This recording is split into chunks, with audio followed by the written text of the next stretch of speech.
दोस्तों, एक आईपीएस सोनल वर्मा अपनी सहेली की शादी में जा रही थी। उसने आम लड़की की तरह साधारण कपड़े पहने हुए थे। न कोई सरकारी गाड़ी थी, न कोई सुरक्षा। बस एक आम लड़की की तरह वह मोटरसाइकिल चला रही थी। जब वह गंगापुर शहर के पास पहुंची तो उसे आगे एक पुलिस चेक पोस्ट दिखाई दिया। वहां 3-4 पुलिसकर्मी सड़क पर खड़े थे। उनके बीच में इंस्पेक्टर करण सिंह अपनी वर्दी में खड़ा था। उसने हाथ में लाठी उठाकर सोनल को रुकने का इशारा किया। सोनल ने मोटरसाइकिल सड़क के किनारे लगाई और खड़ी हो गई। इंस्पेक्टर ने सख्त आवाज में पूछा, कहां जा रही हो? सोनल ने बहुत शांत स्वर में जवाब दिया, एक सहेली की शादी है, वहीं जा रही हूं। इंस्पेक्टर करण सिंह ने उसे सिर से पांव तक देखा। वह 28 साल की एक खूबसूरत महिला थी। फिर वह हंसते हुए बोला, अच्छा, सहेली की शादी में खाना खाने जा रही हो, लेकिन हेलमेट क्या तुम्हारे बाप ने पहनना है? क्यों नहीं पहना? और ये बाइक भी बहुत तेज चला रही थी। चलो अब चालान कटेगा।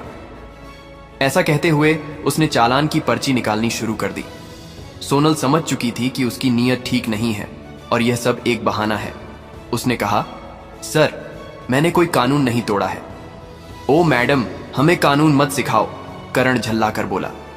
उसने पास खड़े एक कांस्टेबल की तरफ देखा, फिर सोनल की ओर मुड़कर कहा, इसे सबक सिखाना होगा। अचानक इंस्पेक्टर ने जोर से एक थप्पड़ मारा सोनल के गाल पर। बहुत सवाल कर रही है, जब पुलिस कुछ कहे तो चुपचाप मान लेना चाहिए। सोनल का सिर एक पल के लिए घूम गया, लेकिन उसने खुद को संभाल लिया। उसकी आंखों में गुस्सा साफ झलक रहा था। इंस्पेक्टर हंसते हुए बोला, अब भी इसकी आंखों में घमंड है। ऐसे कितनों को ठीक कर चुका हूं, इसे अच्छी तरह से सबक सिखाना होगा। एक कांस्टेबल आगे आया और बोला, सर, इसे थाने ले चलते हैं, वहीं इसका इलाज होगा, तब समझेगी कि पुलिस से कैसे बात की जाती है। फिर एक और कांस्टेबल ने सोनल का हाथ पकड़कर खींचते हुए कहा, चलो गाड़ी में बैठो। सोनल ने झटके से अपना हाथ छुड़ाया और गुस्से में बोली, हाथ लगाने की कोशिश मत करना, वरना अंजाम अच्छा नहीं होगा। इंस्पेक्टर और भड़क गया। उसने एक और कांस्टेबल से कहा, देखो इसका घमंड। कांस्टेबल आगे बढ़ा, सोनल का बाल पकड़कर उसे खींचने लगा। सोनल दर्द से कराह उठी। फिर भी उसने अब तक अपनी असली पहचान नहीं बताई थी। वह देखना चाहती थी कि ये लोग कितनी नीचता तक जा सकते हैं। इसी बीच एक पुलिसकर्मी ने गुस्से में उसकी बाइक पर लाठी मार दी और ऊंची आवाज में बोला, बड़ी आई साधु बनने वाली, अब तुझे खिलौना बना के खेलेंगे। सोनल वर्मा अब अच्छे से समझ चुकी थी कि उसके साथ क्या होने वाला है और ये लोग कितना नीचे गिर सकते हैं। इंस्पेक्टर की आंखों में गुस्सा भरा था। वह जोर से चिल्लाया, तेरे जैसे कई होशियार देखे हैं, पुलिस से पंगा लेगी, आज मजा चखाएंगे। चलो इसे थाने ले चलते हैं, वहां समझ में आ जाएगा। इस समय भी सोनल वर्मा चुप थी।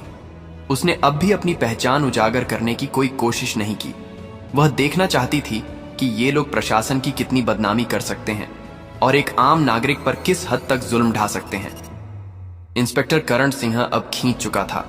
उसके सामने एक ऐसी महिला खड़ी थी जिसके कोमल गाल पर थप्पड़ पड़ा था, जिसके बाल खींचे गए थे, जिसे जबरन सड़क पर घसीटा गया था। फिर भी वह एक मूर्ति की तरह शांत खड़ी थी, न कोई चीख, न कोई आंसू। इंस्पेक्टर करण सोच रहा था, थाने पहुंचते ही देखता हूं इस जिद्दी और घमंडी औरत का इलाज कैसे किया जाए। यह सिर्फ गुस्सा नहीं था, यह वो गुस्सा था जो अंदर ही अंदर सुलग रहा था। चौकी इंचार्ज इंस्पेक्टर हंसते हुए बोला, अब इसकी जुबान भी चलने लगी है। चलो थाने, देखेंगे कितनी चलती है इसकी जुबान। थाने में घुसते ही इंस्पेक्टर जोर से चिल्लाया, ओए कहां गए सब, चाय पानी लगाओ जल्दी, आज एक खास माल आया है। सोनल वर्मा अब भी कुछ नहीं बोली, बस थाने की दीवारों को देखती रही। वह देख रही थी कि ये लोग उन निरीह लोगों के साथ कैसा व्यवहार करते हैं जो कभी आवाज नहीं उठाते। तभी एक कांस्टेबल इंस्पेक्टर करण की ओर झुककर फुसफुसाया, क्या केस है सर? इंस्पेक्टर ने हंसते हुए कहा, अरे कुछ भी नहीं, स्पीड ब्रेक करो या हेलमेट का बहाना मारो, जो मन हो लिख दो। बस अनवर करना है और इसका घमंड तोड़ना है, ज्यादा सवाल मत कर। सोनल सब कुछ सुन रही थी, लेकिन उसकी आंखें अब भी चुप थीं, मानो वह चाहती थी कि पुलिस की यह गिरावट खुद उनके ही मुंह से उजागर हो। इंस्पेक्टर कुर्सी पर बैठा, हाथ में पेन लिया और टेबल पर घुमाने लगा। फिर सोनल की ओर देखकर पूछा, नाम क्या है, कहां रहती है, किसकी बेटी है? सोनल चुप रही। फिर इंस्पेक्टर बोला, सुनाई नहीं देता, नाम क्या है तेरा? लेकिन सोनल की चुप्पी अब भी पत्थर की दीवार जैसी अडिग थी। तभी इंस्पेक्टर ने जोर से मेज पर हाथ मारा, इतनी जोर से कि आवाज पूरे थाने में गूंज उठी। फिर गुस्से से चिल्लाया, सुनाई नहीं देता, नाम बता जल्दी। सोनल ने मुंह घुमाकर शांत स्वर में उत्तर दिया, जी श्वेता शर्मा। इंस्पेक्टर उसके चेहरे की ओर देखकर हंसते हुए बोला, हो बड़ी चालाक लड़की है तू। झूठ बोलने में तुझे खासा तजुर्बा है, लेकिन याद रख, ज्यादा होशियारी महंगी पड़ती है। एक भी गलती की तो पछताने का मौका तक नहीं मिलेगा। फिर सोनल वर्मा को जबरदस्ती उस सड़ी हुई हवालात में डाल दिया गया, जहां पहले से 2 कैदी मौजूद थे। उनमें से एक कैदी ने सोनल की ओर देखते हुए पूछा, बहन तूने क्या गुनाह किया है? सोनल ने हल्की सी मुस्कान दी, लेकिन कुछ नहीं बोली। अब वह बस देख रही थी कि यह पूरा सिस्टम कितना सड़ चुका है। अगर एक आईपीएस को बिना वजह अंदर किया जा सकता है, तो आम आदमी की हालत तो सोच पाना भी मुश्किल है। अब वह उस कोठरी के कोने में बैठी थी, सब कुछ देख रही थी, सुन रही थी और हर एक हरकत को समझ रही थी। उधर इंस्पेक्टर करण सिंह एक झूठी रिपोर्ट बना रहा था। उसने आदेश दिया, इसके ऊपर चोरी और ब्लैकमेलिंग का केस ठोक दो, और फाइल पर हाथ मारते हुए बोला, चलो जल्दी। एक कांस्टेबल ने हिचकते हुए पूछा, लेकिन सर बिना सबूत? करण हंसते हुए बोला, इस थाने में सबूत लाए नहीं जाते, बनाए जाते हैं। कुछ देर बाद एक कांस्टेबल कोठरी में आया और सोनल के कंधे पर जोर से हाथ मारा। तभी इंस्पेक्टर करण सिंह ने भी हाथ उठाया ही था कि तभी दरवाजे पर एक भारी कड़क आवाज गूंजी, रुको। सभी लोग घूमकर दरवाजे की ओर देखने लगे। वहां सीनियर इंस्पेक्टर सुधीर वर्मा खड़ा था। उसकी छवि बाकी अफसरों से कुछ बेहतर मानी जाती थी। वह अंदर झांका और महिला की हालत देखकर उसके माथे पर बल पड़ गया। उसने सख्त स्वर में पूछा, यह सब क्या हो रहा है? करण हंसते हुए बोला, कुछ नहीं सर, एक सड़क की औरत ज्यादा अकड़ दिखा रही थी, सबक सिखा रहा हूं। सुधीर ने सोनल को ध्यान से देखा। उसका व्यवहार किसी आम महिला जैसा नहीं लग रहा था। उसने पूछा, इसका अपराध क्या है? करण थोड़ा घबरा गया और बोला, अब सर चेकिंग में बदतमीजी कर रही थी। अब सुधीर को शक होने लगा। उसने सोनल से सीधे पूछा, तुम्हारा नाम क्या है? सोनल फिर भी चुप रही। करण हंसते हुए बोला, देखिए सर, नाम भी नहीं बता रही है। अब सुधीर पूरी तरह सतर्क हो गया। उसने सख्त आदेश दिया, इसे अलग कोठरी में रखो, अकेले। करण चौंक गया। लेकिन सर, सुधीर ने कठोरता से कहा, मैं खुद इसके पास रहूंगा। उसके आदेश पर सोनल को एक और अलग कोठरी में ले जाकर बंद किया गया। वह कोठरी पहले वाली से भी ज्यादा बदबूदार और अंधेरी थी। सोनल ने चारों ओर नजर दौड़ाई। एक कोने में एक टूटी हुई मेज पड़ी थी और पास ही एक जंग लगी लोहे की छड़। अब वह इस सड़े गले सिस्टम का असली चेहरा और भी करीब से देख रही थी।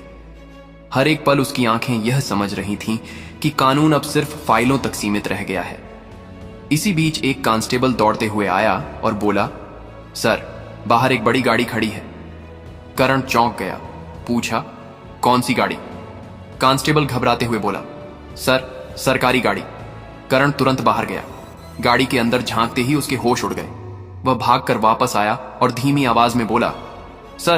करण झुंझलाकर बोला, क्या हुआ, कौन आया है? कांस्टेबल कांपते हुए बोला, सर, कमिश्नर साहब आए हैं। करण का चेहरा पीला पड़ गया। सीनियर इंस्पेक्टर सुधीर वर्मा भी सतर्क हो गया। अब मामला सीधे ऊपर तक पहुंच चुका था। कमिश्नर साहब थाने में दाखिल हुए। उनकी आंखों में गुस्सा साफ झलक रहा था। उन्होंने करण की ओर देखकर सख्त स्वर में पूछा, इंस्पेक्टर करण, यह क्या तमाशा चल रहा है यहां?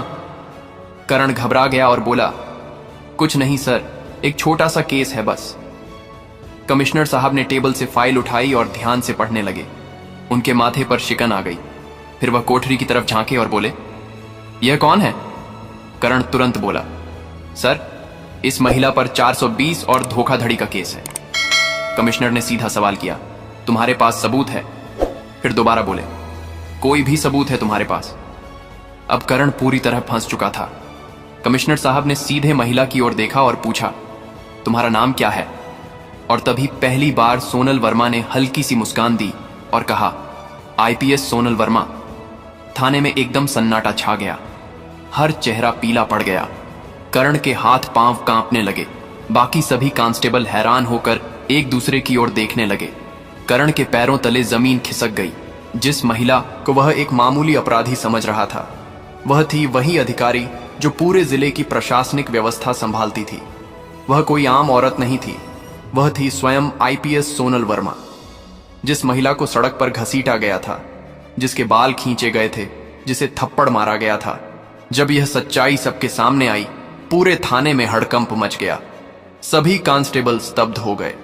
कमिश्नर साहब ने तेज गुस्से से भरी नजर से इंस्पेक्टर करण की ओर देखा और गरजते हुए बोले, करण, तुझ में इतनी हिम्मत आई कैसे कि तू एक सीनियर ऑफिसर पर झूठा आरोप लगाने की जरूरत कर बैठा? करण कुछ बोलने की कोशिश कर ही रहा था कि तभी पास में खड़े सीनियर इंस्पेक्टर सुधीर वर्मा जोर से बोले, सर, मैंने पहले ही कहा था कि यहां कुछ ना कुछ गड़बड़ है। अब करण पूरी तरह अकेला पड़ चुका था।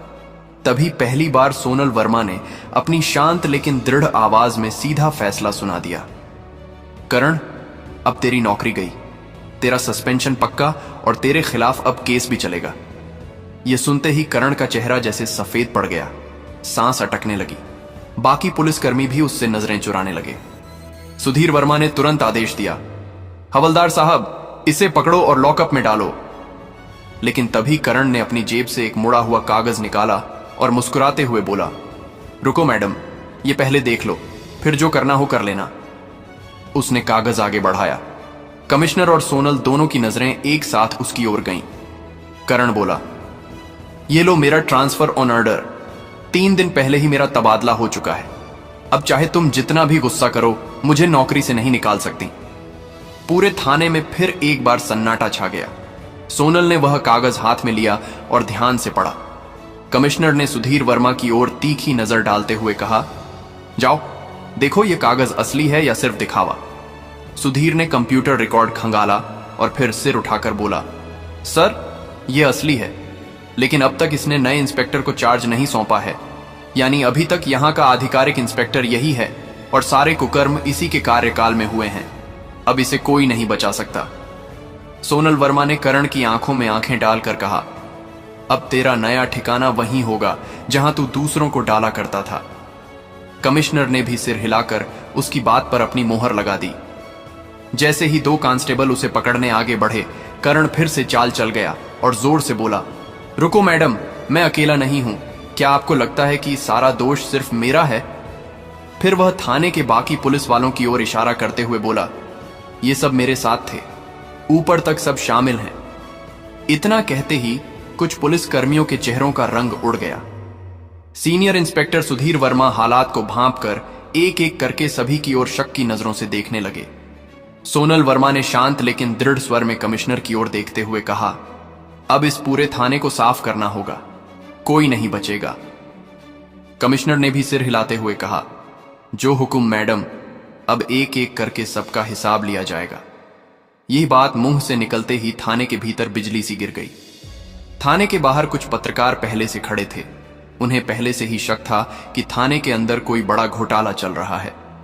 जैसे ही उन्हें खबर मिली कि पूरा थाना लाइन हाजिर किया गया है, उन्होंने तुरंत मोबाइल से ब्रेकिंग न्यूज वायरल करना शुरू कर दिया। उसी वक्त एक चमचमाती गाड़ी थाने के सामने आकर रुकी। दरवाजा खुला और स्वयं एसपी साहब बाहर आए। चारों ओर नजर दौड़ाई। हर चेहरे पर हवाइयां उड़ रही थी। थाने के सारे अफसर एक तरफ चुपचाप खड़े थे। एसपी साहब ने तीखे स्वर में पूछा, यहां कब से तमाशा चल रहा है? लेकिन कमिश्नर और थाना इंचार्ज दोनों एकदम चुप थे। तभी सोनल वर्मा ने सीधे एसपी की आंखों में आंखें डालकर कहा, क्या तुम्हें लगता है तुम बच जाओगे? सुधीर वर्मा तुरंत एक फाइल निकालकर सोनल वर्मा के हाथ में थमा दी। यह वही फाइल थी जिसमें एसपी साहब के सारे काले कारनामों का पर्दाफाश था। सोनल ने वह फाइल एसपी साहब की ओर बढ़ाते हुए कहा, लो देखो, इसमें तुम्हारे हर गुनाह का हिसाब लिखा है। एसपी साहब के माथे से पसीना बहने लगा। कमिश्नर ने बिना एक पल गंवाए तेज आवाज में आदेश दिया, पकड़ो इसे, तुरंत गिरफ्तार करो। पूरा थाना स्तब्ध रह गया। इतने बड़े अफसर को किसी ने पहली बार खुलेआम इस तरह चुनौती दी थी। एसपी की गिरफ्तारी के साथ ही पूरे जिले में तूफान आ गया। मामला दिल्ली तक पहुंच गया। मुख्यमंत्री तक खबर पहुंच चुकी थी और वहां से सीधे आदेश आया कि जिले में जितने भी अफसर मिलकर गड़बड़ कर रहे थे सबको गिरफ्तार करो। अगले 2 ही दिनों में पूरे जिले से 40 से ज्यादा पुलिस अफसर, 10 से ज्यादा बड़े अधिकारी और कुछ राजनीतिक नेता भी गिरफ्तार कर लिए गए। गंगापुर जिले की हवा ही बदल गई।